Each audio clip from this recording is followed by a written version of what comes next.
ल आउनुहोस् साथीहरू, मिठो एउटा चाउमिनको रेसिपी लिएर आएको छु मैले। हुन त चाउमिन बनाउनु सबैलाई आउँछ, पनि म चाहिँ खासै केही सामान नहुँदैन यसरी बनाएर खान्छु।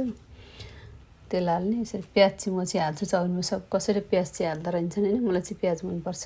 प्याजी, क्याप्सिकम, यो स्विट खोर्सानी त अर्को खालको, टमाटर हालो, अनि त्यहाँदेखि नुन स्वादअनुसारको, चाउमिन, अनि चाउमिन मसला हाल्यो। सटसँग चाउमिन हालेर यसरी, अनि सोया सस अलिकति हालेँ। मजाले यसरी चलाउने होइन।